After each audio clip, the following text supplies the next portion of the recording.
Hello, giggly witches. How are we doing? Welcome to episode 21. Woo woo woo woo. We made it. We made it. We only have 4 more episodes until that big landmark of 25, So we where beat apparently all of the odds. not many podcasts make it to episode 25. So that's Let's go. really exciting. And I think we've got- also, if that makes, let me look at my calendar. That means 3, we'll have been 4, doing it 5. for almost half a year too.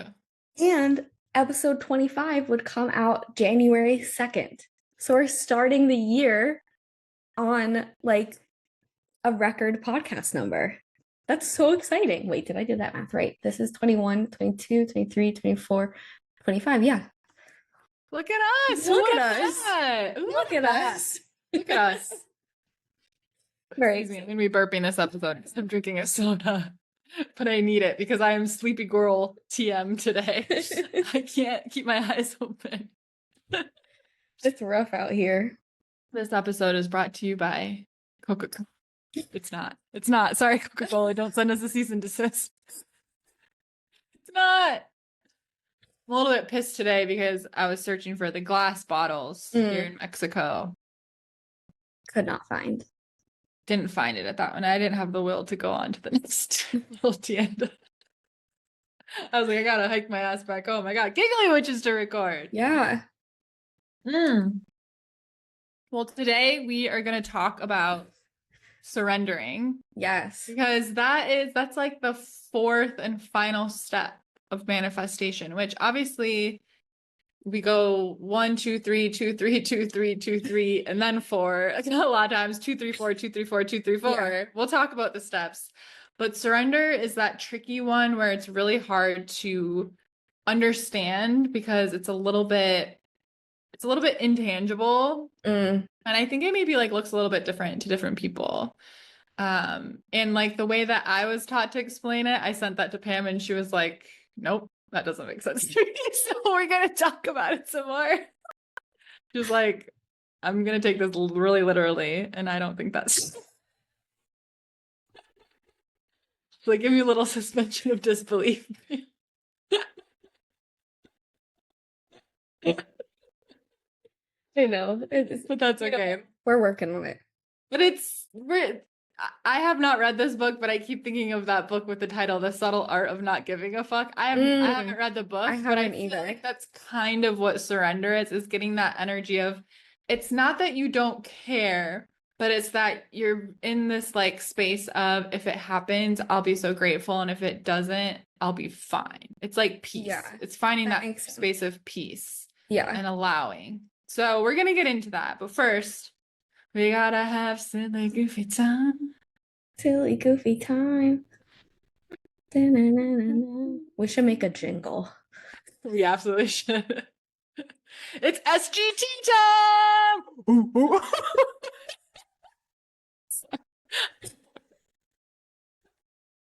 Those even the right letters. Yeah, because you said it and I was like, me counting on my fingers if those are the right letters. I was like, SGT. Okay, guys. Okay, wait, I have to tell you a kind of silly goofy. Okay. Related to that. There's this Bon Jovi song, which coincidentally I'm actually wearing my Bon Jovi merch today. This is brought to you by Bon Jovi. But it's called I'll Be There For You. And he says these 5 words, I swear to you. When you breathe, I want to be there for you. I'll be there for you. And every time I hear it, my mom is a big Bon Jovi fan. Shout out Mamaka. But and so when I was younger, I went to a Bon Jovi concert with her, also with like one of our family friends who has a son my age. And he sang that song, not the son, Bon Jovi sang the song. The little boy sang the song. And he starts singing, he says these 5 words, and Peter goes, I'll be there for you. And just it's clear, one of those memories that is just so clear as day that I think of every single time I hear it. Denise, who's our family friend, she looks at Peter, her son, and goes, "The man's 40 years old. You don't think he knows how to count?"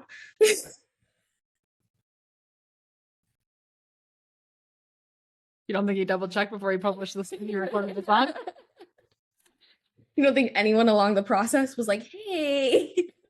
I used to have a thing when I was little that I counted everything, so I feel like I was right there with them.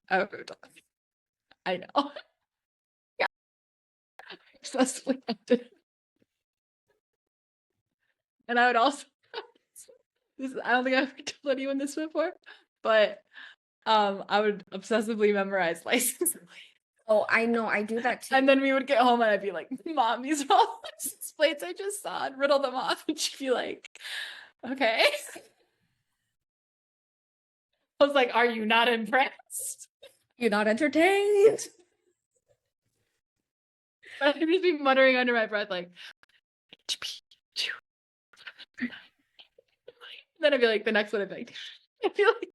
Do you do the thing with on the sidewalk where you have to have the same amount of steps in every square? In between the cracks? Yeah. Yes. I hate when it's up. When it doesn't line up. I'll take like a baby step to fill the same. Yeah.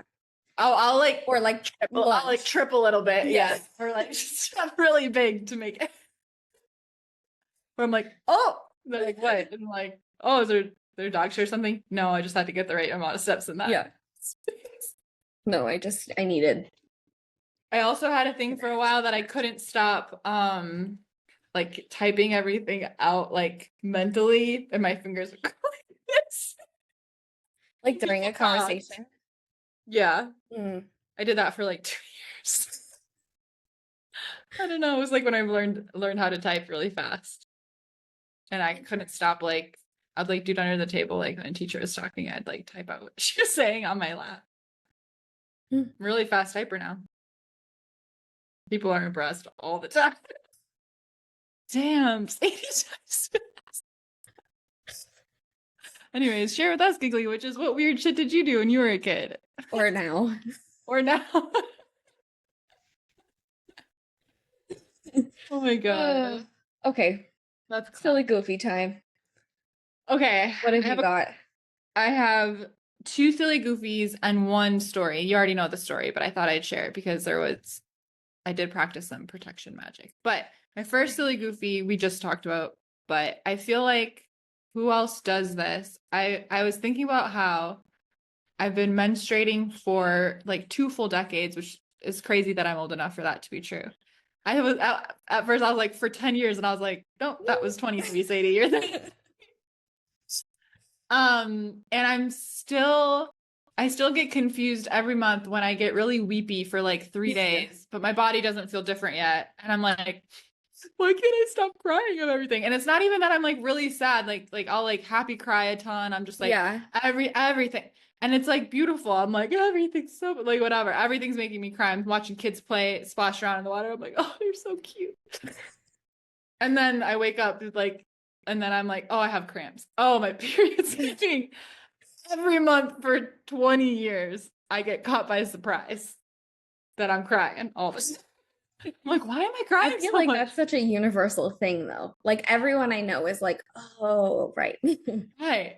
Yeah. Until I feel the little, and I'm fortunate now I don't get bad cramps anymore, so it's fine. But until I feel that little twinge start to happen in my body, I'm like, it's so weird. I've been crying so much lately. Can't imagine why. Okay, my other silly goofy. I don't think I shared this last time. I forgot. Okay, so I'm here in Puerto Escondido, which is like a little beach town in the state of Oaxaca in Mexico. I love it here. It's so beautiful and so nice. And so in the like really touristy area, like at night, there will be, I mean, it's pretty normal in Mexico to see the policemen with their like huge machine guns. Just they're at the mall. They're kind of just like whatever. It's pretty intimidating looking, but like it's normal. But down in La Punta, which is this like sort of more like touristy area where there's tons of restaurants and shops and bars and stuff, they do like little like drive arounds with like a pickup truck, and there'll be like multiple of these policemen kind of like standing in the back, kind of making a circle. So they have like a 360 view, and they're like holding their machine guns, and they're just driving slowly through the streets to keep an eye on stuff. And it's very intimidating looking, right? Like, it's scary. Sure. It looks like a military unit is driving past you because they're like ready. Yeah. And so I was like, this was like almost 2 weeks ago now, but I just remembered this today because I saw a unit drive past me today. I haven't seen it in a while. I was like, oh, I have to share that because this was so funny. So my first apartment when I was here, there was just a small stretch of road that like was really dark before I would like be in the touristy area. So it was like fine to walk by myself, but it was dark and I was all alone. And this truck starts driving towards me, right, with all these military dudes. And I'm not like actually scared, right? Like, I know they're not going to harm me, whatever. They're the police. But I kind of like, I think like my body language, I think I kind of like slowed down and sort of like tensed up a little. And the car drives past.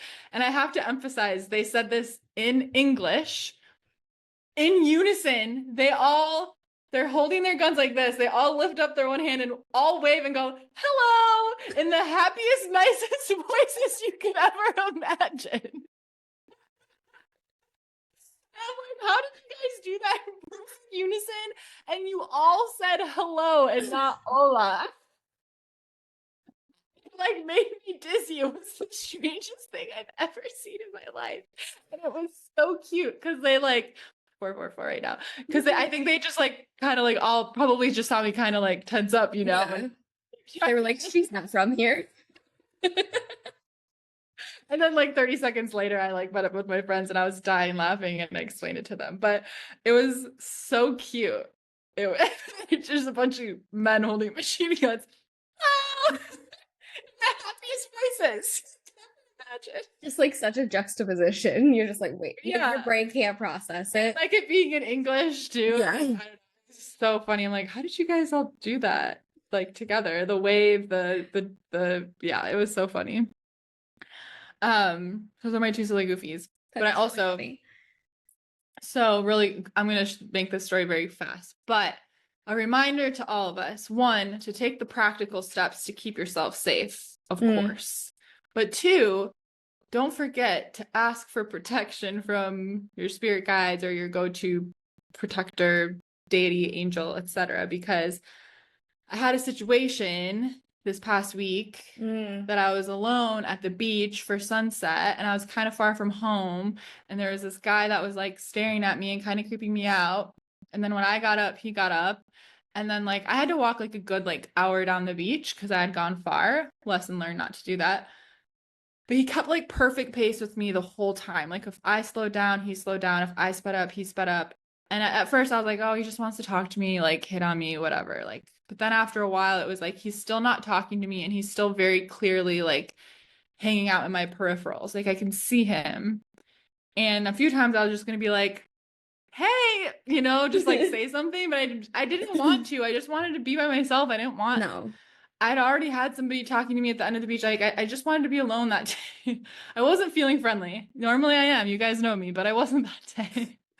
And eventually I got really creeped out and I sent Pam my live location. And I was like, hey, somebody's like creeping me out. They're following me, whatever. And first of all, everyone needs someone like Pam to be able to text in that situation because immediately she was like, record him with your flash on, start barking at him like a dog. She's giving me the rundown what to do. And I was like, turn around and start barking at him. I was like, put him on the phone. I got some things to say.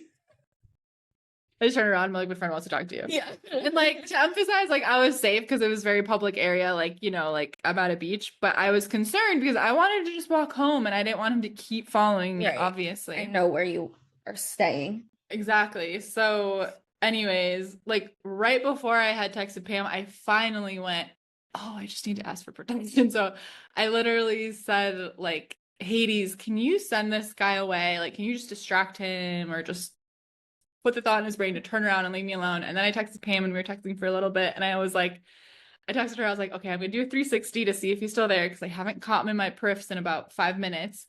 And if he's still there, I'm going to bark at him. But I really didn't want to because I was in public and it would be embarrassing. But I was ready to go like, that's my bark. Yeah. But then he was gone. Good. And then I just still didn't go home. I was smart and I just went onto the busy tourist street, like the opposite way from home. And then I also thought this was so funny because then this guy with a little tiny puppy in a bag, which great way to get women's attention, first of all. But he stopped and he was like, hey, where are you from? Do you want to grab a beer? Whatever. And I was like, perfect. I'm just going to sit down with this guy. Like, he's probably going to try to hit on me too. But if the guy's still following me, it looks like I have a friend and like, fuck off, And then the guy that like stopped me and invited me to have a beer, he ended up being like super witchy and spiritual. And we were talking about like, he was telling me about Aleister Crowley and we were talking about aliens for a little bit. And he was like, he saw my jewelry. He's like, all of those minerals on your jewelry, they all have energies and they heal you. And I was like, right. Girl, I know.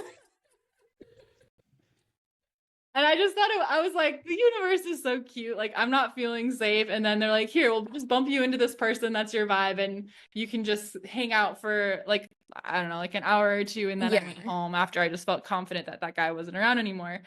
But obviously take all the practical measures to be safe. But don't forget too, you can pray or whatever, set the intention, ask for what you need. Because I do feel like also that timing of like him kind of like disappearing at that point, I was like, that was interesting. Yeah. I survived. And now I don't walk down that far on the beach. I stay very close to home. Yeah. At sunset. But yeah, it was annoying. What are you gonna do? To be a woman in this world. It's great. Oh, to be a woman. Oh, it's great. It's great getting followed around, probably by someone that just wanted to be like, hi, what's your number? But you're just too much of a bitch to do it. But then he scared me. Yeah, no, because it's scary. I think like, sorry if this scares anyone, but I remember learning in like psych class, like this was one of the scariest things to learn to me was the bystander effect. So even in a public place, you're actually less likely to be helped because there's so many people and everyone's like, oh, somebody will help somebody else will help them. Somebody else will help them. So that's what I always think of. That's why I was like, just start barking. Because then everybody's gonna look at you. Yeah. Oh, if he would have like, grabbed me or something, I would have started screaming. But that is true. Like everyone assumes somebody else will help. So somebody could be like kicking and screaming, getting dragged away, and people will like stare and not know what to do. Yeah. I don't know. But so crazy. Yeah. But I don't know. I feel like most people don't have the balls to grab you in public, at least. No. I was talking, and I sized him up. I'm like, I'm exactly the same height as this guy. I think I could take you.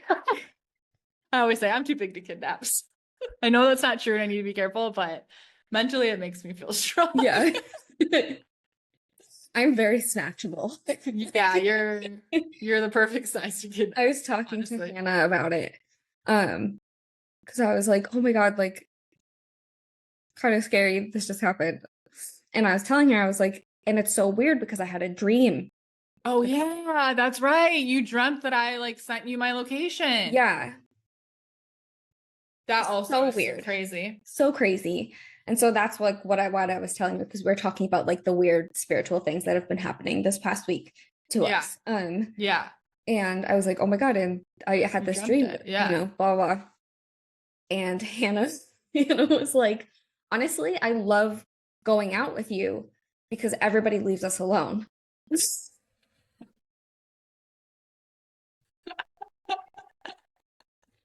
That black cat effect, baby. Yeah. And she was like, somebody starts bothering me and they suddenly leave. I know it's because you're behind me. You're just like looking at them. Like you don't see you and then you just lean over and you leave. I have, since that happened, started practicing because I think like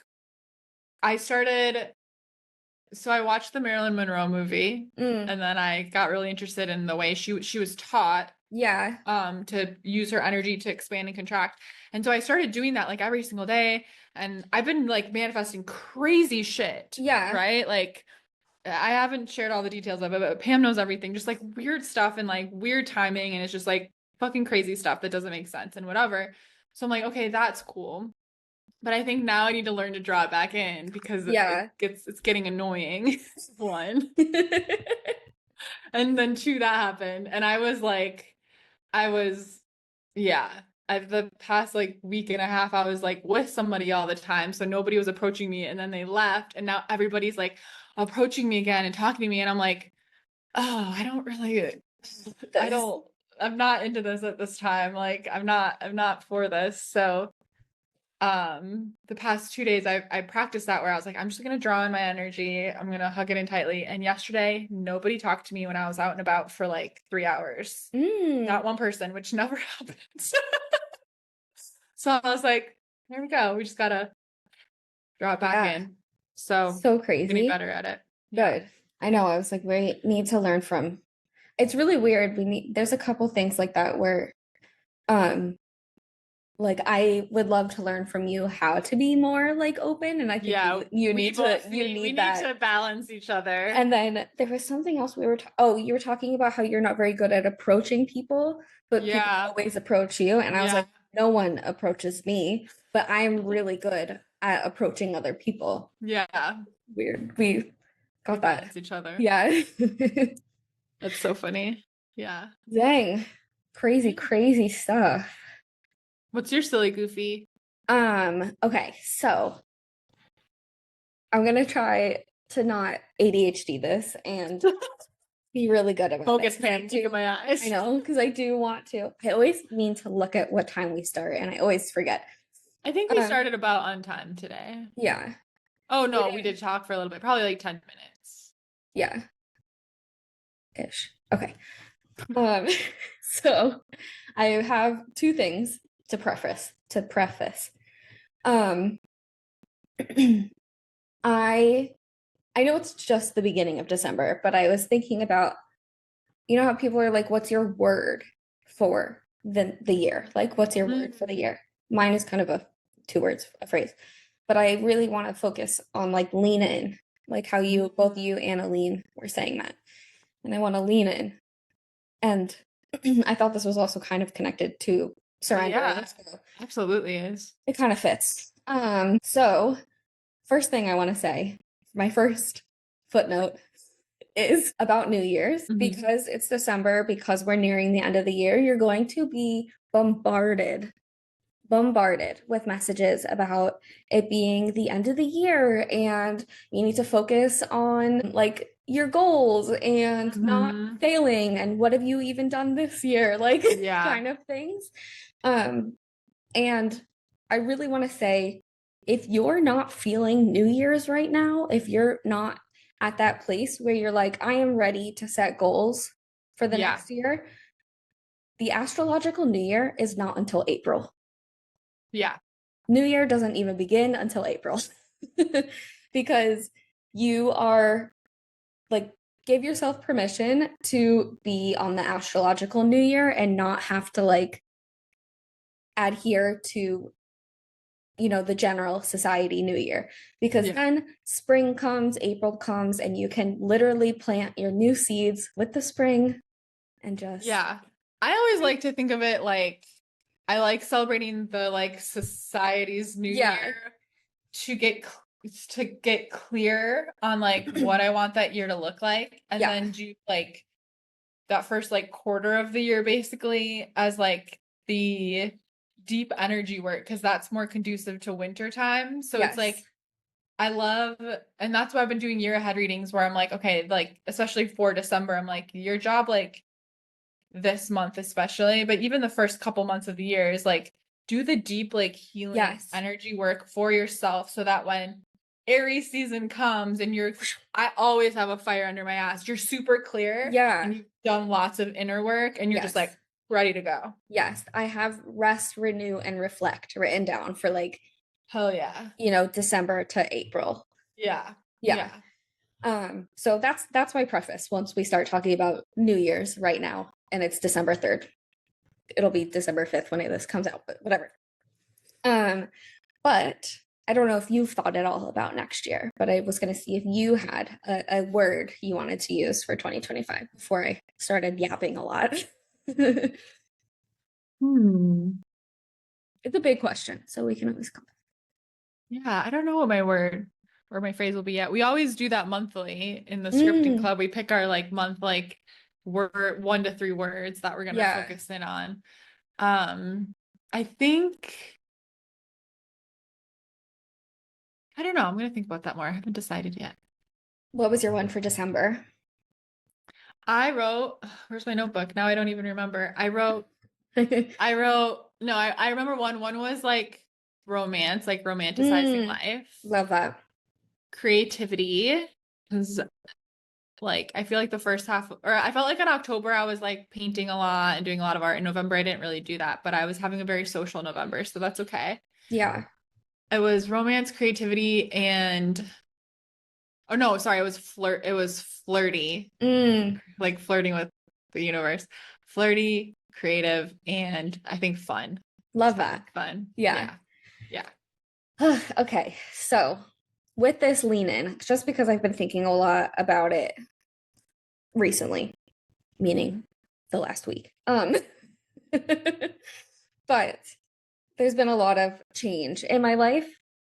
And this is also kind of just a PSA for anyone who has ADHD or any kind of chronic illness, because in the last week, I've also gotten like an official POTS diagnosis. You did. You did. I did. I know. Well, I was going to tell you when we app today, but I've been waiting for my text message to come through. Been waiting on the results, doctor. If you're unfamiliar, POTS is postural orthostatic tachycardia syndrome. Basically, when I go from sitting or laying down to standing, my heart rate increases 30 beats or more per minute. Comes with a whole slew of side effects like dizziness and nausea and all these fun things.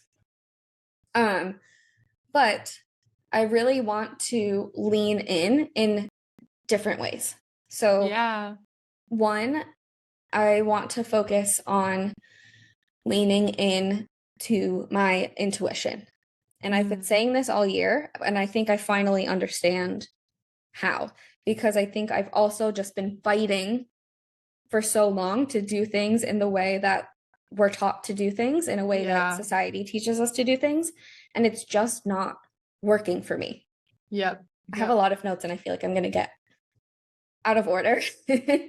But I want to lean into my intuition, what my body needs, and like what I want my life to look like, and not worry about like what society says it needs to look like or how I need to do things. Because one of the things I wrote down was like changing perspective on I can't. Because that we feel it like such a bad thing, like I can't do that, I can't, whatever.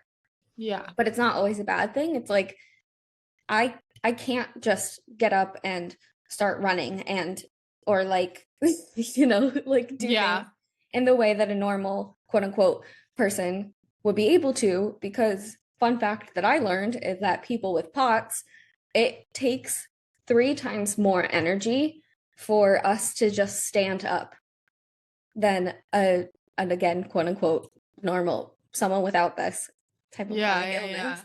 Wow. So when I'm like, I am exhausted, like I've been running errands all day, and I'm like, I just need to sit down. And then I try to force myself to like do my courses or make content or things like that. It's just not working because I can't do that. And I like am taking away the like negative aspect of I can't with that, because it's just a fact. It's not like a negative thing. It's like I can't. I need to schedule in like the rest. Yeah. And what if your I can'ts are like the opportunity and the potential and the possibility for something way better? Yes. That is way more inspiring. What I have written down. And so in beginning to even do this in the last week, I've had crazy things happen with my intuition. I had a dream literally that Sadie was setting her location that she needed. The universe was like, Pam, Literally. I had a dream that my mom fell. Everyone, she's okay, but she ended up did fall. Everybody beam your healing energy to mom. Yeah. And I had this like crazy meditation where I did like a third eye meditation, and it was like, this is like kind of gross, but like the eye crusties. Yeah. Literally, it was like all over it. And so I was like doing energy work on it, scraping it away. And then it literally was like a fake eye. And I was able to take off the eye. And then now when I do the like, I open my third eye fully kind of thing when I'm tuning in, it only looks like it's still an eye shape, but I can see into it. And it's this like, there was one meditation I did with Archangel Azrael months ago, like literal months ago, where he took me to this like literal magic land. It was so beautiful. And he like literally left the door open, and he was like, this is always available to you when you're ready for it. And now it's like I took that layer off of my third eye, and it's like that's always immediately what I go to. And then I also have this like crazy meditation with Freya that I told Sadie about. And I think that I'm starting now with this like lean in to like be able to understand it more, where she literally threw me off of a cliff. Freya literally threw me off of a cliff, and I hung on, and I was like, what the hell? What the hell? She was like, what? You threw me off of a cliff. And she was like, why are you afraid? And I was like, because I don't want to die, and you threw me off of a cliff? Like, what do you mean? She was like, oh, if you're so afraid of dying, then why aren't you living? And I was like, oh my God. Okay. And I was like, okay, fair. So that even just this like, yeah, fair enough. So,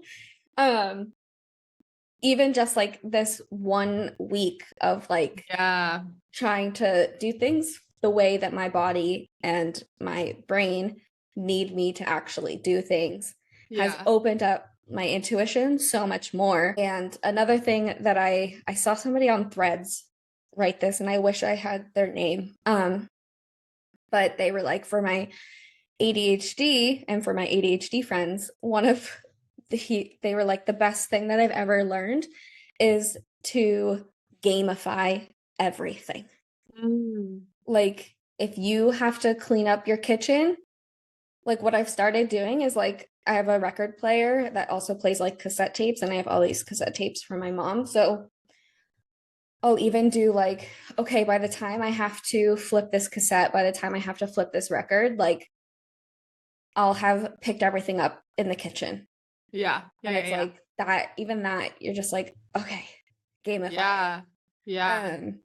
And the other thing that's been kind of also really big, and this is, I think, more of a process, and a bit more like, I think, vulnerable than I normally share, just because it like makes me nervous, and because I'm like talking about people and things. But one thing that I'm also like recognizing a lot more and trying to like reprogram is stuff that I learned in my childhood. Where like my dad for sure has ADHD. There's like no doubt in my mind. But when he has ADHD moments, he gets really mad at himself. And so I learned. So you learn to be mad at yourself. And then with pain and with body things, my mom was in a really bad accident when I was younger and has all of these body things. But instead of like, and just because I know you listen to this, Mom, like she like the way my mom has healed her body is genuinely incredible. Like she the accident, I don't know how she did it. Yeah. And the way that she has been able to like push through things is incredible. Sometimes I wish that she would allow herself to just be like, this fucking sucks and I'm in a lot of pain and I'm just going to take a rest day. Yeah. And so she kind of doesn't really act like the pain is there. She kind of like pretends like she's always fine. Yeah. I do that. And so like I have always just been like, why are you so lazy? Why can't you do this? Like, why, it just like kind of berating myself when my body is like rebelling against me. And it's just been like, that has been a long journey of just like fighting with myself, because I see her like fight through it every day and it seems like she's fine and she's so good at it.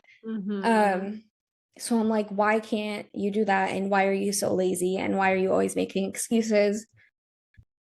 But then I'm like laying there and I'm like, I can't move without feeling like I'm gonna throw up, or like I can't, whatever.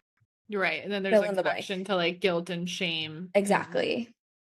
Fear. And so anyway, all of this to say, this is just like my PSA.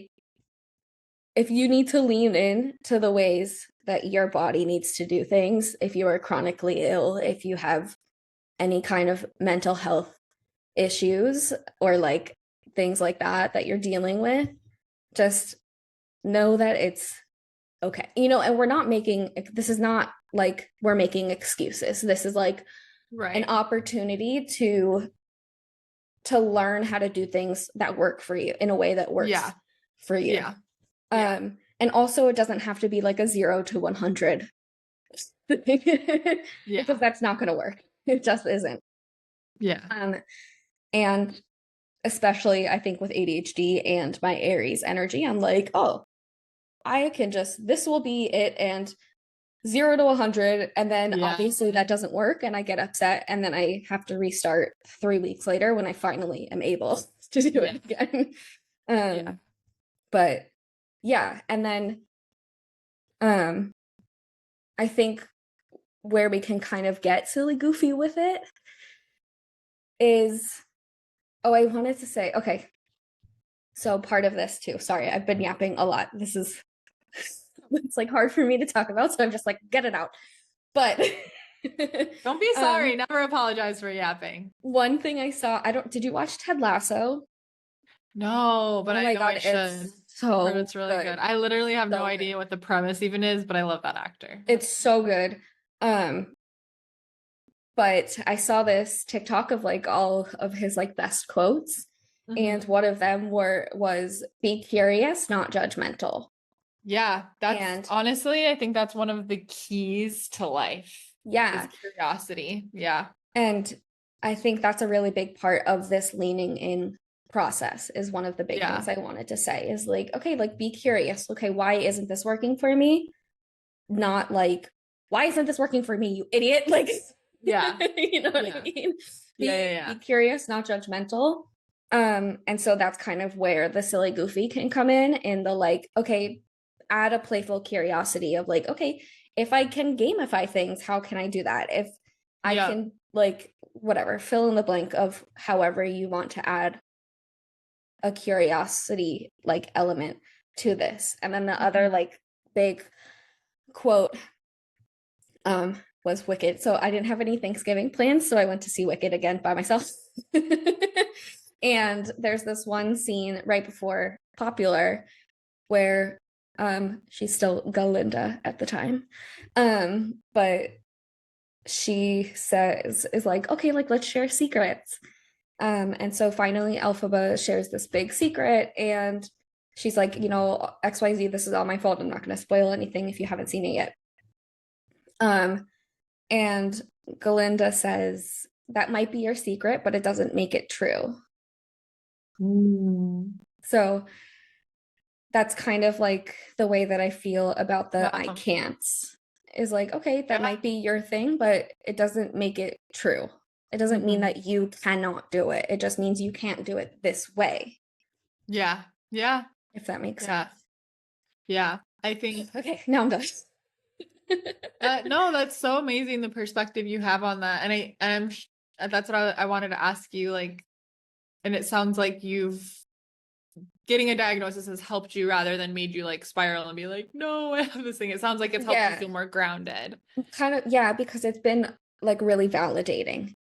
And Yeah. in being like, okay, like I'm not just being a baby, I'm not just making things up. Like there is an Yeah. actual thing here. And Yeah. now that I know what steps to take and like how to go about it. It's really interesting how much just recognition heals us, like on a deep, deep level. Yeah. Like even physiologically and definitely like emotionally and energetically, because I mean, that's how I was taught through my like certifications of like healing blocks, is just to like trace it back to like the earliest memories you have of feeling a certain emotion. Yeah. And like that recognition alone can often be like all you need, and a lot of it dissipates. Wow. Yeah. And then there's other stuff we do, like we tap on it together, we have a conversation with the younger self, whatever. But that's the work I do with my one-on-one clients. But it's so interesting how just recognition, like understanding why you are the way that you are, often like that's all you need. And it's not healing you physically, you still have this thing to deal with, but like mentally I can just see how much more grounded you are, and you're like, okay. Yeah. Like, oh, okay, so now I can learn how to navigate this. Like, this is fun. Yeah. That's also kind of why I really love astrology and human design, because they're not there to be like, oh, you are this, so this you are this. It's just this is like the energy kind of surrounding it, if that makes just to understand yourself and explore and yourself. so you can just like really be like, oh, okay, so here's how I can navigate through this kind of energy. Yeah. And to that, like going back to our theme of today, or transitioning into it, that like surrendering and like not giving so many fucks. Like you could be like, oh, poor me, I have this thing, like I'll never be able to do this or that or whatever. Or you can be like you said, like curious and be like, oh, okay, that's interesting. So I'm not gonna let this define me, and I'm not gonna be overcome by like this. I'm gonna go, oh, okay, so I do things differently. I approach things differently, and allowing things to empower us rather than disempower us, basically. Yeah.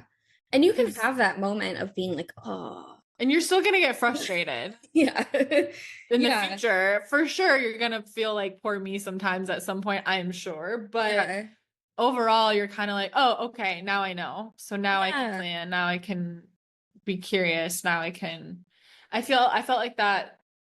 I used to just have such bad chronic anxiety, and I don't anymore.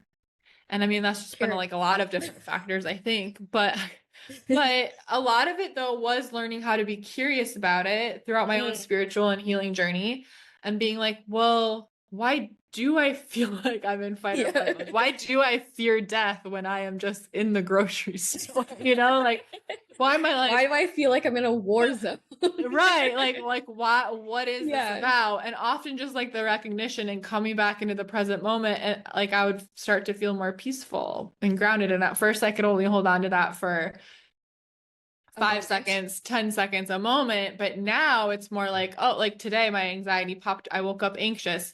It's because I'm gonna get my gonna get my period soon. So it kind of comes with it. But I went, oh, now the anxiety is an unfamiliar feeling versus the not feeling anxious being unfamiliar. But it came through a lot of like just like curiosity, and instead of just accepting it for what it was and just being like, this is me, I'll never feel good, I'll never be able to do XYZ, I'll just be small and scared and afraid and miserable all the time. That's just who I am. Literally, that's how I felt, like truly. And then it was like, okay, well, maybe if I could just not feel that way for a minute. Oh, maybe more. And it just very naturally. And now I don't feel that way hardly ever, unless I'm literally being followed by a man. Not only the useful anxiety typically shows up, and PMS type anxiety, but anyways. I think it's also like there's one opportunity for like growth and whatever in those moments, but also like at the zoo when I did my, a day in the life of ADHD witch that I forgot to record half the day. I don't know if everyone saw that. Classic. Wait, okay. Quick tangent on that. My friend Jess was like, that was literally the funniest thing because there was such an ADHD moment in the video where she's like, 1 second I'm learning about a python and then all of a sudden there's rocks on the screen. And I was like, I didn't even realize how ADHD that transition was. And she was like, it was jarring. And I was like, so funny. I was like, I thought it was normal. I didn't even realize. Pretty similar. Yeah. But you know the part of Elf when he's like walking home and he just keeps spewing out questions and then he's like, good news, I saw a dog today. Da, da, da, da. I'm like, that's literally me with my band. Like, tell me about me. Literally, I just good news, I saw a dog today. I posted this on my like personal Instagram, but I was like, going out with me is just having me ask you a bajillion questions about our surroundings because we were at a bar and there's all these old photos around. And I was like, who do you think that guy is? What about this one? I was like, where do you think they got these photos? And then she was like, that's Rosemary. That's Rosemary's baby. That's Grandma me, And so she posted it on her Instagram and I reposted it. But anyway, that's my quick thing. But do you do that for movies too, where you ask a bunch of questions? Because my brother used to do that and I'd be like, Luke, we're watching the same movie. I don't know the answer because they haven't gotten to that yet. I was just gonna say, okay, wait. I have to circle back really quick before I forget. But it's a big opportunity because in that ADHD witch video, there's a moment where I show the POTS flare break that I had to take, but I literally couldn't walk anymore. I was like, I'm gonna pass out. I am in so much pain. I can't do this right now. So I had to turn around and I sat back down. And in that moment is when they brought this big ass snake out to do a snake x-ray and a joey feeding. So I was like, you know what? This is, so just little opportunities in your life. Yeah. To recognize and be grateful for. But I was going to say somebody that is also watching a movie with me for the first time hates to see me come in because like me and Pam will not be 25 questions.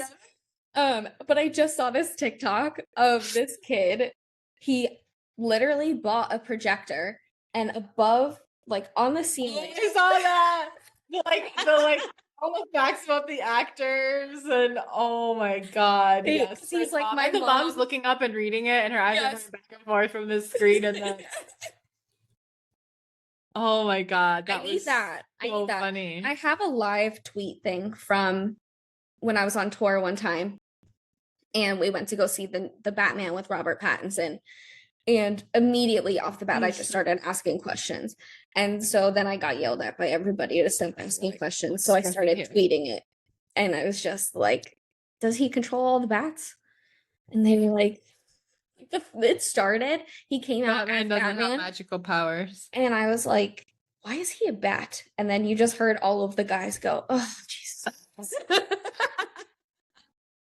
And I was like, that's a valid question. I don't know the Batman lore. As far as I can understand, he does not have any magical type powers. No, he does not control. He's just a normal guy that was like an orphan. And there's a lot of trauma. Yeah, a lot of trauma, lots of money. So he's at least doing something good with it, trying to save Gotham. Yeah. Anyway. Gotham, not somewhere you want to take a vacation. Lots of villains. When I lived in New York, well, I'm from New York, but when I was living in Manhattan, they used to use my building to film the show Gotham, the building that I lived in. And so sometimes I would come home from class and all of these banners are outside of my house and it's like mayor for Gotham. And I would be like, what the damn? There's like all these like big like armored trucks. So like when you're walking, it kind of looks scary for a second because you're like, why are these armored trucks outside of my apartment? Like literally. And then it just says like Gotham police on the side. Wait, and you're like, oh, I walked in that. But yeah, anyway, that's my big silly, not silly time, but could be silly if you add some playful curiosity to it. Hooray. Taking notes. I feel like let's need a second. Take a sip of water. Okay, I want to talk about, so I feel like I've been manifesting crazy shit, and I'm sorry that I like don't share details of that. I just don't know where to begin, and I don't want to share all of it. I was like, I want to tell everybody, but then everybody that listens, I want to tell, but then like anybody could listen, and I don't want them to. Yeah. Also, like, I think like I want to gossip. Maybe we need a little Zoom link and come all hang out, and I'll be like, let me tell you everything. I think Angelica actually just posted something about it where she was like, listen, like most witches that are posting publicly are not sharing everything, and that's okay. Yeah. The craziest stuff I manifest, I don't share because a lot of it's really personal or it involves other people or whatever.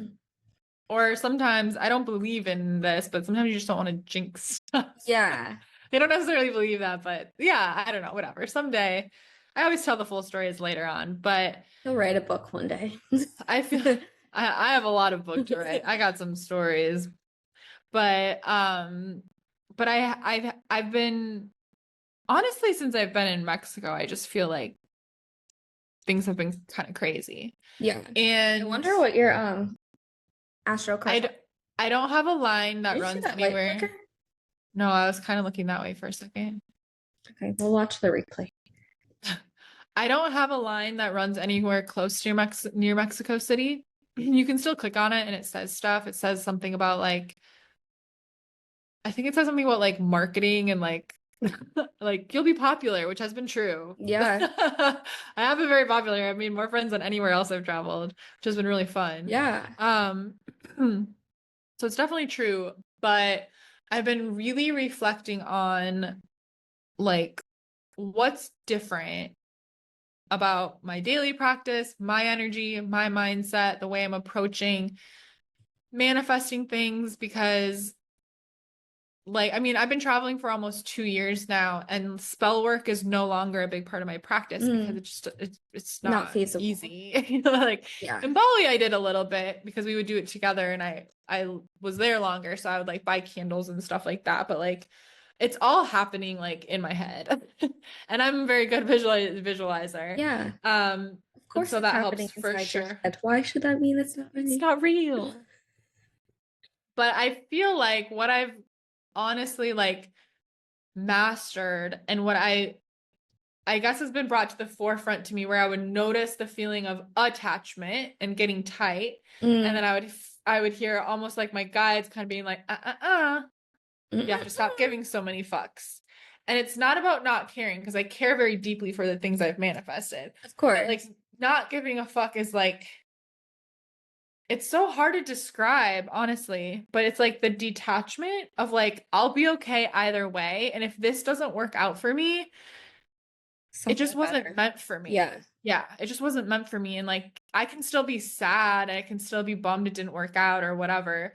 Like, I feel like a really like, sort of like clear way to envision how this would feel is if you're like dating, if you're out going on dates and stuff.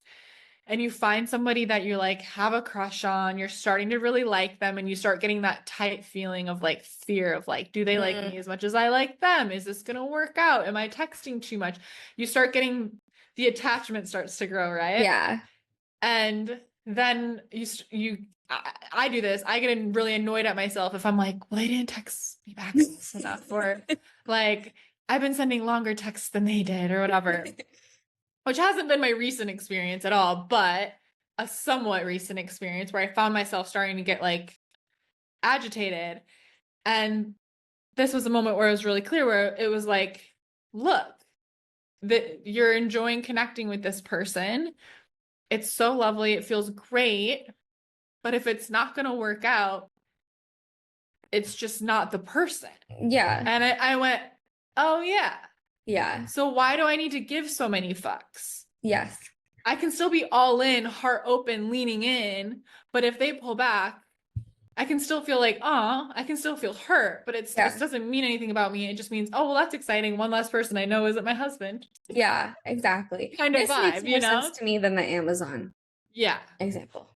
And it makes life way more enjoyable, whether it's going out and dating and going on dates with multiple people and then finding someone you like, but then it not working out and then feeling scared to go back out there, whatever it is, whatever everyone's experience is a little bit different. Or it might be you're trying to start a business and you're just getting deflated because you've done multiple offers and they're not hitting how you want to. And it's just not happening. You're not reaching your goals. Like I've been through this frustration so many times. And it's like, oh, okay. So what did I learn? I found something that didn't work or people just aren't looking for right now. It's not personal. And just not giving so many fucks. Yeah. Detaching from the outcome and enjoying the process and the journey of that. So like the part of manifestation where so the steps are like, one, set your intention. If you don't have a clear intention, right? Like how does the universe co-create with you? Yeah. I always use the example of like if your boss were to like call you and be like, Pam, I need you to show up at work today and I need you to make it the best goddamn day of business we've ever had. And you're like, okay, and you're about to ask, so what are the parameters of that? And then he goes, all right, well, I trust you with it, and hangs up. Yeah. Right? That's you being like, hey, universe, I'm manifesting my dream life. And the universe is like, wait. What the fuck What does is that your mean? dream? Yeah. Right? Or like, even like, I'm manifesting my dream man. And they're like, well, tell us more about that. How do you want to feel? What do you want to do? Whatever. Right? And so step one is just that clear intention. You do have to set an intention. It can't just be like, dream life, do. Like you might have like magic and stuff come in your life for sure, but like get excited. It's something exciting, right? That you really want.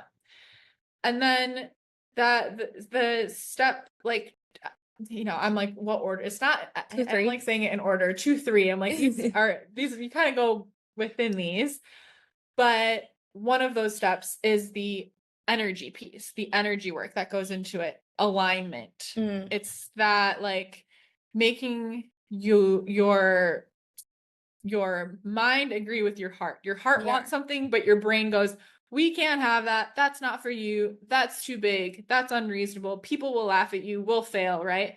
But your heart's like, I really want this. So it's alignment. It's getting your heart and mind in agreement. Mind, heart, coherence.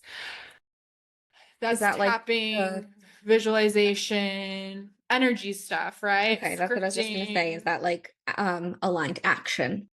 Yep. And then that helps you take aligned action. So the energy work is going to open up your intuition and it's going to help you get into a place where basically it's healing your belief in yourself ultimately so that you don't self-sabotage. Yeah. And then your intuition opens up. And then step 3 is inspired action or aligned action. So again, you're going between these. You're doing the energy work and you're taking action, and it's not like step 1 and then step 2 and step 3 and then you get it, right? These are all swirling around. And then the 4th step is surrender, which is like the most annoying thing in the world to hear, but it's basically, you hear manifestation teachers say this all the time, but it's like acting as though it's already done, or feeling as though it's already done, or being grateful for it. It's already done. Yeah. But that's detachment. It's that confidence that sort of like you care. This is an example I gave Pam that she didn't really get, but I'm going to share it anyways. And I'll explain it better because I think last night I was like walking, I was getting distracted or something. So I think I did it really fast. But surrender is like when I'm going to explain the whole manifestation process. Let's say you want to have your favorite dinner tonight, Pam. You're going to manifest your favorite dinner. Okay. Now, if you just visualize your favorite dinner, it's probably not going to show up at your doorstep. It could. Who would be wild? A friend could show up with it. That shit does happen. Honestly, that's what happened to me lately. But what's more likely to happen is you have a clear intention. You're like, I want to eat my favorite dinner. You're like, yep. You can see it in your mind's eye. You're like, I believe I can have this. You take action. You go to Postmates or Uber Eats and you put it in your cart and you order it. Surrender is It doesn't mean Pam was like, I do check it constantly to see if it's coming. Well, because you were like, you order something on Amazon, you don't know when it's going to show up. I was like, I do know when it's going to show up. It's like, you don't know exactly the second and the hour and the minute it's going to show up. You have a ballpark. They're getting really good at it. So it's getting less of a good example. But Postmates, right? Like, yeah, I know you can track it and you more or less know when it's coming. But the surrender piece is that you trust what is in front of you. You place your order. Yeah, you can track it. You might check it out every couple minutes if you're really hungry, but you're not like maniacally calling the restaurant every 3 minutes. Like, did you get it? Are you really coming? Are you sure? And then it gets into the delivery driver's hand and you're calling him. Are you coming? Are you really going to come? Are you really going to show up? These people will be like, just cancel the fucking order. This woman's driving me crazy. Yeah. Or it still shows up, but you didn't have a nice, you had a terrible time. Yeah. And then when you get it, everybody's stressed. Everybody's stressed out. So surrender is that like, it's that trust in the universe, or that trust, like, I placed my order, it's going to show up. Yes, you still are taking action. Yes, you're still doing if you are struggling with any sort of self-sabotage, yeah, that can slow you down. Of course, like, your intuition says do this, but your mind is like, we're too scared to do that, right? That's where, okay, you need to tap on that or write it, do a releasing spell, whatever, right? But that surrender piece is that, like, not freaking the fuck out if and when it's going to show up. Yeah. Just being at peace and being like, okay, so what happens if this doesn't happen for me? Oh yeah, I'll actually be fine. A lot of times we get into this mindset of like, I'll be an embarrassment. I'll die. Everybody will laugh at me. And like 99% of the time, that's like literally not true. Or even if it is, it's like, yeah. And like, you'll be fine. Yeah. One of the things I do with my clients, I'm like, we're going to go down the worst case scenario of how your goal could go. The absolute most rotten, terrible, humiliating failure that could happen if we follow this all the way through and we trace it all the way back. And they're like, oh, yeah, that would be fine. Yeah. But we make it so intense and big.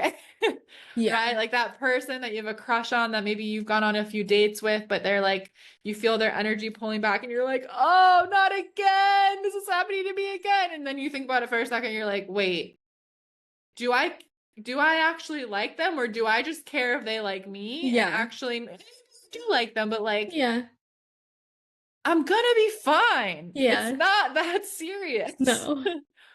That's like surrender and not giving so many fucks. Did I explain that better? That's much better, because I was like, well, Amazon does tell me when it's coming, and then it does give me a time window, and I do refresh the delivery page constantly, and I do call them on the phone every 20 minutes or so. Yeah, but that makes a lot more sense. That makes a lot more sense to me. I wrote some things. So okay. So releasing the how and when, very important. So it's trusting that this or something better will happen when it's meant to happen. Of course, that doesn't mean you don't take action, all of those things, right? Right. You're doing all the things, but we can't obsess over the details of how it's going to show up. When's it going to show up? Releasing resistance is also really important. So again, it's when you cling to like a specific outcome or way it's supposed to come into your life, or it's like detachment is also being open to things manifesting in unexpected ways, or the opportunity coming your way is completely different than you imagined, but like we said, like it's like this or something better. Yeah. So it's just having that openness and that flow. And then this is really important, is being, how do I word this? Like being very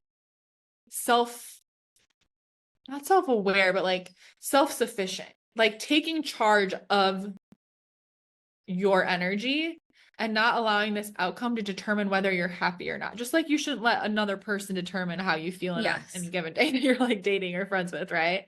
So it's like,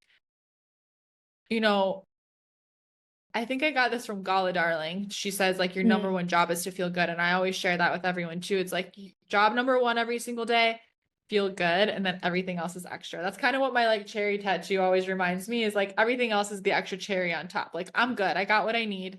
Yeah. I can find my peace and joy here within. And then the things that I'm manifesting, relationships, opportunities, abundance in any way, that's the extra cherry on top. Yeah. Do you have any advice on how to get there? Does that make sense? Yeah. Like if somebody has a really hard time maybe with attachment, like what can they do? Yeah. So like if you struggle with like letting your like external circumstances determine how you feel. Yeah, or even yeah, and just like maybe if somebody has like a hard time like with like ruminating thoughts, being like, okay, like how do I get this? Am I gonna get this? Like how do I Yeah. So I have 3 favorite ways to do that. And these all resonate with me, but some people don't resonate with certain things. So pick your not pick your choose your adventure. Pick your potion. Yeah. So 1, tapping. And I mean, you can search up a tapping video on anything on YouTube. I love literally. Tapping. Yeah. I have quite a few on my channel now. Tap with Brad is one of my other favorites. He's got literally everything. He's been making these tapping videos for like 15 years. Yeah. I think he actually has one on chronic pain, which is another fun thing that I experience. And that's also been very helpful a lot of the time on those days where tapping does help with physical health stuff too. Yeah. So just side note. That's why my mom learned about it for me. It was when I was going through surgeries and stuff when I was little. I was struggling physically, but also mentally with this. I was like, why am I sick and my brothers aren't, my friends aren't? But yeah, so tapping can really help. I think I do have like a surrender and let go tapping on my YouTube. I think. Or I'll make one. If not, it's coming. You can find them. Yeah. But you can definitely find them. Or anything specific. The other one is I love a rant journal entry. This is one of the most helpful things that I used to have to do all of the time, and now I very rarely need to do this. But I used to just really struggle with constant negativity, negative self-talk, constant, very like negative, putting myself down. And so that needs somewhere to go. And so I love a rant journal entry where it feels kind of counterintuitive, but basically you're just pouring it all out on paper. You're just letting the negative self-talk, the doubt, the fear, the, you know, I don't know. I used to write to myself like, you fucking idiot, whatever is in there.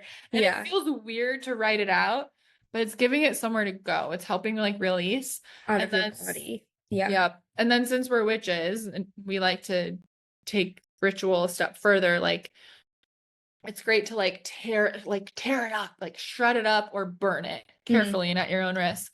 That's like my typical go-to full moon ritual is just to kind of like tap in and see like, okay, what's like ruminating here and what do I need to, what am I shaming myself about? What am I shaming myself about or getting frustrated with? Frustration is my number one feeling, and that's because I'm a generator. I was going to say you're a generator. Yeah.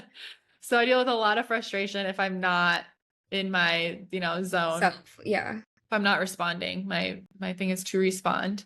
But the rant journal entry, and then this goes along with the rant journal entry, but I'll trace back the worst case scenario thing. I would put those together, like journaling. So just journaling out like, okay, I'm feeling so anxious about this. What specifically am I feeling anxious? If I can pinpoint something following the worst case scenario of that back. And a lot of times that recognition just makes you go, oh, I'm fine. I'm literally fine. I still do that all the time. Or I'll mentally do that really quick. Like I'm feeling really triggered by this person. Let me just like travel. Oh, okay. No, I'm literally fine. And then the last one is I know meditation isn't for everyone. And I mean, I still not meditating like super deep and like, like into the ethers, every day. But I do practice it almost every single day for like 4 years now. But I truly think my meditations are what bring the most magic into my life. So it's definitely a skill worth working on, I think. I always say. But just know that like more than half the time I don't feel like I dropped in fully or anything like that. Yeah. It's more about making it a habit. Yeah. And again, finding a way that works for you. Yep. Yep. So I make sure that the beginning of my meditations, I'm doing just very like mini like breath work, like either counting my breath. I love to count since I was a kid. I counted stuff. Counting my breath. Counting? Love it. If you ever download Hinge again, you're like my greatest strength. Counting. Counting. Dude, you got some beans, some M&Ms. I'll count them. Count Chocula. That's Sadie's favorite cereal.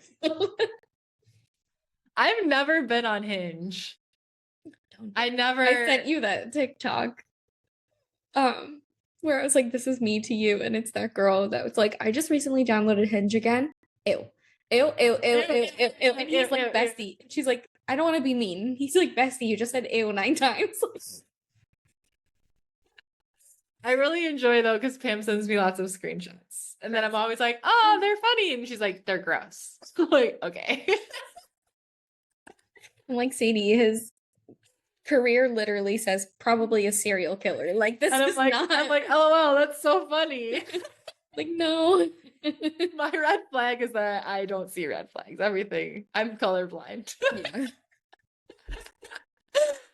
Yeah. Shit. Oh, but I do a specific thing in my meditations when I'm feeling attached, when I'm feeling worried, when I'm like, fuck, I really want this to work out. Please, fuck, I need this to work out. I try to go into meditation and I will like surround myself with my spirit guides. I've been working with Goddess Lakshmi a lot lately. Sometimes it's Hades. You don't have to visualize like guides or deities around you for this to work, but if that resonates with you. And I just want to know, I actually wrote this in my journal today because a lot of people will say you can't manifest from desperate energy. You absolutely fucking can, because I've manifested a lot in desperate energy. And I just channeled that today. I was like, I need to make a post about that, because in the past I absolutely fucking have. But when you're feeling desperate, attached, worried, basically I will repeat to myself, I'll visualize the outcome I want, and I will repeat, like, I will say something along, now it's like leaving me, but something along the lines of, basically I'll say like, for the good of all and harm to none, like, please allow this to come to pass for the good of all and harm to none. I'll just repeat that to myself, or like something along those lines. Yeah. I'll say like, I really need this to work out this way. Can you do me a solid? And can you make this happen for the good of all and harm to none? And I'll be like, I totally understand if you can't make it happen, but it would really mean a lot to me. It would be really cool. It'd be really cool if you did. And I'm like, I won't be mad. I'll be disappointed. Not mad, just disappointed. But I feel like dropping into that energy, and then I will also visualize it not coming to pass, and I'll kind of like allow myself to sit in the energy like of my guides or my deity, and I'll just be like, okay, show me what happens if this doesn't work out. If I'm not going to manifest this thing, can you just show me what happens, or fill me with the energy that comes after this when this doesn't work out? And it's not that I see clearly like, oh, then this exact thing will happen this way. But usually I'll get a sense of peace, and like I'll have like answers sort of come to me of like, yeah, if it's not this, not saying it's not, but if it's not this, then neither the next. And I feel like I sort of get answers, and I get intuitive guidance that way. And I should make this, maybe I'll make this into like a guided meditation for us or something. But yeah, meditation, honestly, I'd be visualizing stuff and it just crazy, just makes sense. I'm just like, really? Already? It's crazy. I don't know what's going on lately. Amazing. Yeah. But it is sort of that. And like I said, like, you can manifest when you are attached. You can manifest when you are desperate, but it's a lot more fun if you can tap into the detachment and the surrender.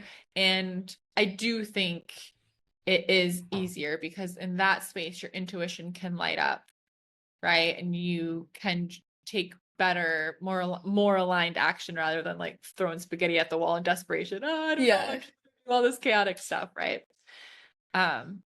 Yeah. Did that answer the question that you asked? I don't know. Yes. Yeah.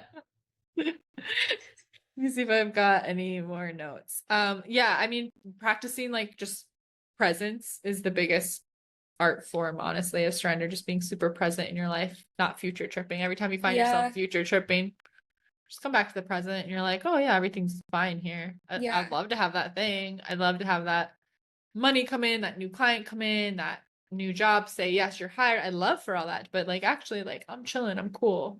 Yeah. Things aren't so bad here in the present. And one thing that I've found to actually work for myself, if you are like in a mindset where you're future tripping, or if you're just like having these like ruminating thoughts, if you quite literally out loud say stop, or if you're like in a public place and you're like, I can't just say stop out loud. If you like say it in your head, or one of my other favorite ways to do this, they're kind of hard to find now, I feel like. But if you carry around warheads and you eat a warhead, eating something really sour, it's like clinically proven to stop anxiety thoughts because it's so like jarring to your system. So yeah, I was like, I thought, oh, the things that burn the top layer of my tongue off. Yes. And I can't eat regular like foods. I even asked my therapist, not my therapist, but my friend is a therapist. I was like my therapist friend about it. And she's like, oh yeah, I keep them in my drawer. I haven't had an airhead since I was probably like 7. I hated those things. A warhead, I mean, not an air. I like airheads. A warhead. Those things are so painful. I like you come, well, I'll give you some. No, I don't want it. No, I'm about to tell you one of my weaknesses. If a friend dares me to do something, I can't say no. You know, in New Girl, when Jess is dating, what's his name, Robbie, and like drops the bar in his face, and he's like, I won't tell you unless you ask me 3 times. That's literally me. One time I gave myself a really bad migraine because my friend dared me to eat the whole glob of wasabi on the plate. That's disgusting. It really cleared out my sinuses, but I had a migraine for like 3 days. It literally broke my brain. Wouldn't recommend. I don't like don't abuse that power. Everyone's just starting to start messaging saying, I dare you to it has to be in person because I'm like, I could just ignore this. I'm such an entertainer. I'm just like, yeah, if that would make you have a good time. All those Leo placements. All those Leo placements. I'm like, okay. Oh man. Yeah, I remember I literally can't hold a warhead in my mouth for more than like 2 seconds. It's like, I think that's enough though. You know, like it's just that initial shock to your system kind of stops the spiral. And then you could be like, now I'm curious to try one because it's been literally, I can't remember having one after the age of like 10 because I hated them. Like maybe I'm stronger. Or any like sour candy, you know what I mean? It doesn't have to be a I just have one like lint covered warhead that I keep reusing. I'm like, oh.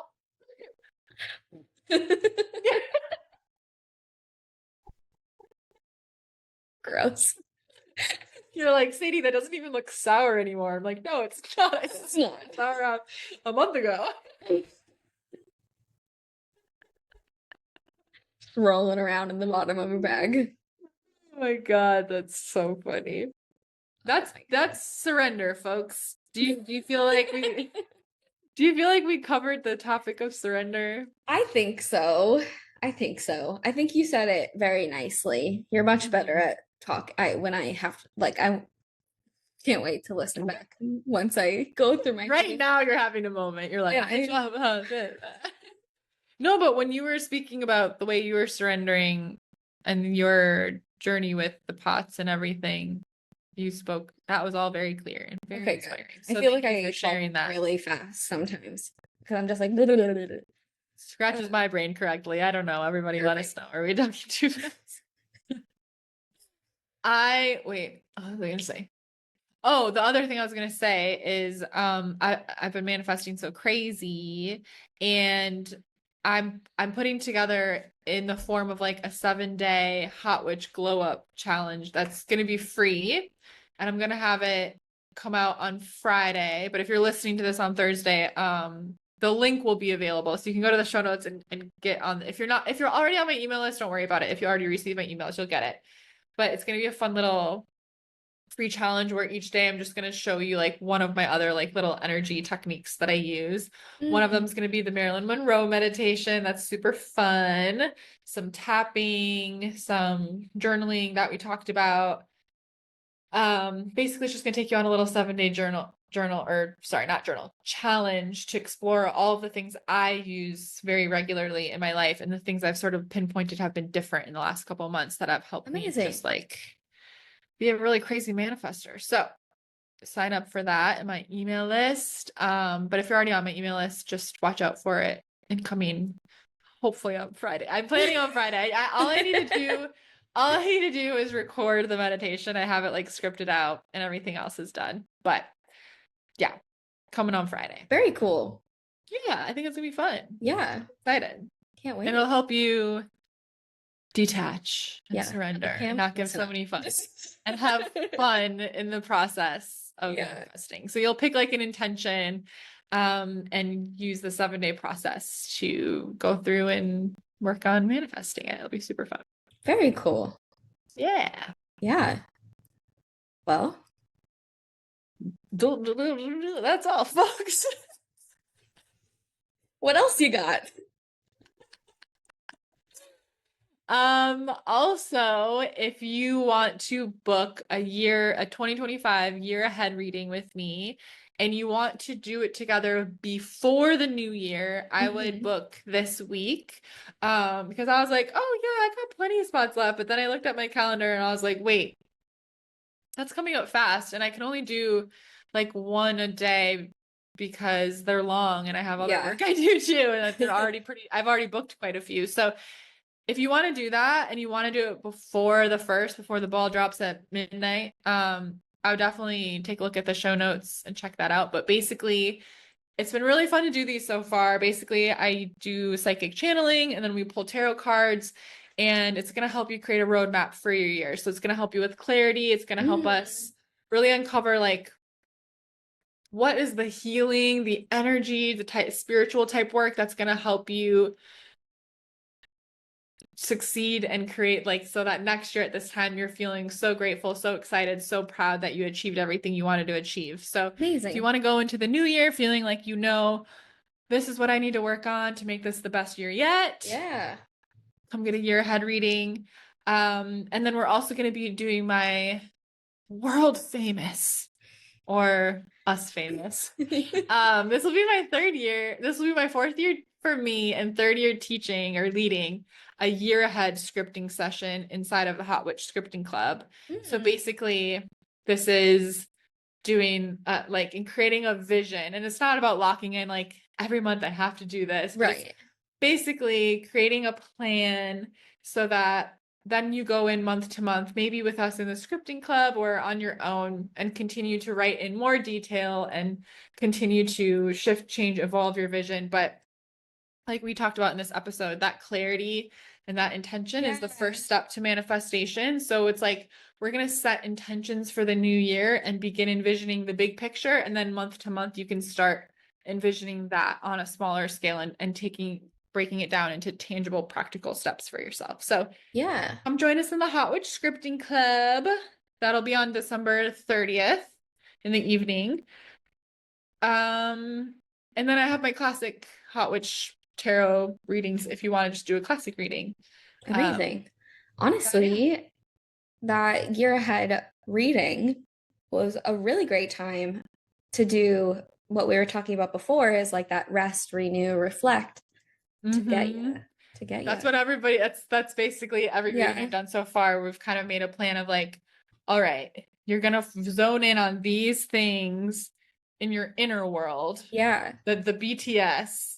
And then you're going to be able to build that momentum out into your practical, your real outer world, quote, your physical reality. So yeah, it's been really fun and really cool and really exciting. Very cool. to do that. They've been really fun. Yeah. So very book nice. it now if you want it. But I'll also have them in January, and then I'll probably bring them back like right before Aries season for the astrological new year. But if you want to do it before the 1st, if that feels exciting for you, I would definitely book this week because only a handful of spots in December. Crazy. Very nice. Yeah. Come on down. What about you, Pam? Oh yeah, follow me at I am Sadie Olsen. Blah, blah, blah, whatever. Link in the show notes, guys. Well, you snooze, you lose. My readings are gone. So Bad, so sad. Sucks for you guys. Yeah. No, just kidding. But if you're like really like, hey, I really need some insight on this, just message me and we can set something up. But regular readings are kind of gone now. But other than that, I do have my tarot freebie still to help you. I haven't talked about it in a real long time. She's back. But to help you learn how to read tarot for yourself. Link in the show notes. But other than that, I would love some help. So this has been an idea that's been brewing for a very, very, very long time. And it's time to take some action on it. But a long time ago, I went to make a video about the major arcana and all these cool life moments. And then I realized I had no videos to even use in this video. Because I just I've been so business Barbie focused that I've barely done any cool fun things this year. I mean, I have done a lot of really cool fun things, but I haven't like hanging out with your best friend in the whole world. Exactly. Like, well, there was a couple things, right? But like I forget to capture things sometimes, or like I just haven't anyway, the point is that I would really love to I loved that you said romanticize before flirt more, because that's basically what this intention is to I wanted to do like 30 days in a row, and I was like, let's be realistic, Pam. So we're just gonna do 30 days. When the 30 days happen, your guess, good as up. Like, you know what I mean? But there will be 30 full days of things that romanticize life for me. And one, I've just planned with some friends. We're building a pillow fort. I'm very excited about it. So things like that, like whatever you do that is fun, that is silly, that romanticizes your life, send me some ideas. I would love to hear what you guys do. Love that. Yeah. Very excited about this pillow fort. So stay tuned for that video. Love that. Yeah. I was like, can I have two pillows here? I'm like, can I make one? Like this. Like, actually, your feet. I did have, okay, this is a cute synchronicity. My bedding, it has blue butterflies all over it, and my pillow has like a huge blue butterfly on it. Blue butterflies are from my mom. Yes. And I thought that was the cutest thing ever. I'm looking at it right now. I do love that. And that there's all hearts behind you, so that's also really cute. I know. Love that. But yeah, anyway, you can find me at Velvet Snake Oracle, TikTok and Instagram. But yeah, I'd love to hear from you guys. So comment fun things that you would do or you want me to do. And yeah. I love that.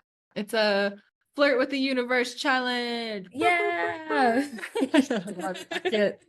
have no time. That was actually a lot better than your other ones. I almost did Blue's Clues. I was like, don't do it. Don't do it. Don't do it. Honestly, love Blue's Clues. That one's always locked and loaded. Yeah. So make sure you're subscribed to Giggly Witches wherever you like to tune in. We're on YouTube, Apple, and Spotify. And leave us a review. Spotify and Apple, you can leave reviews on both of those platforms, and it helps us a lot. And we're very grateful. And if you like video versions, go to YouTube. Yeah. How fun is that? How neat is that? And like it. And like it. Subscribe. And leave a comment.